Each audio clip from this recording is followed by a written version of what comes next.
Welcome to the Captain's Blog. I'm David McDonough, Senior Vice President at Trilogy Financial. On this blog, we try to take what's unnecessarily complicated out there on Wall Street, make it understandable to you on Main Street. We finished last week with the Dow, the S&P, the NASDAQ at all-time highs.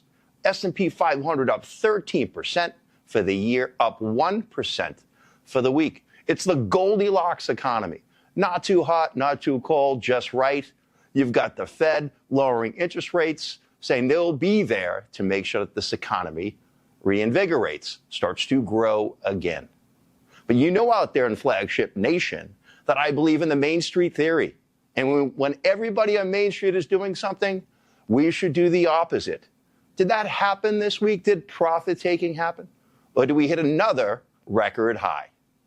Here's your week in review.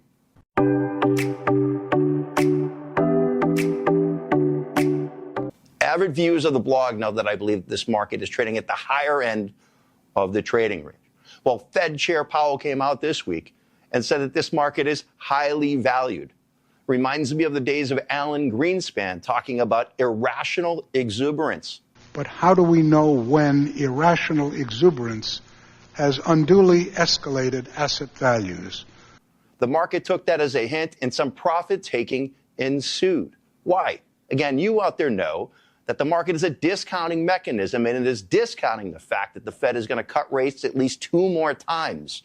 Fed governors out there are starting to talk that down. Again, why? The economy is still growing. GDP up. Jobless claims lower than expectations.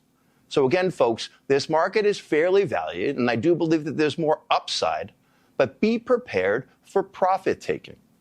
As of this print, market is down 1% for the week. Again, up 12% for the year. And here's what to look for next week.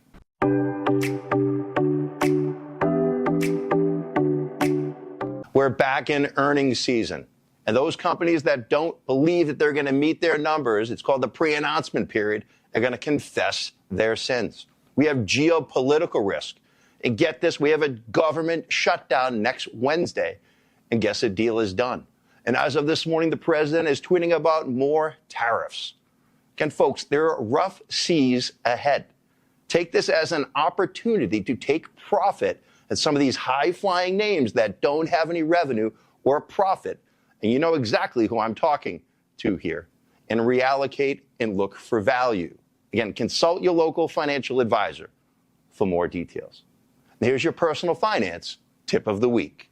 Don't be a part of the FOMO crowd, the fear of missing out crowd. We're entering the spooky season. And some of these names that you know that you're watching that go up each and every day don't have any revenue, don't have any profit. But if an AI is attached to it or a quantum computing, you think that these stocks go up each and every day. Well, remember the period between 2000 and 2002, the dot-com bust, the CMGIs of the world, the pets.com. Are nowhere to be found. Again, use this as an opportunity to take profits in some of these names if you have them.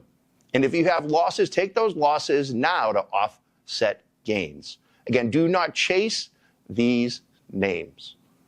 So thanks again for checking in. We'll see you next week on the Captain's Blog.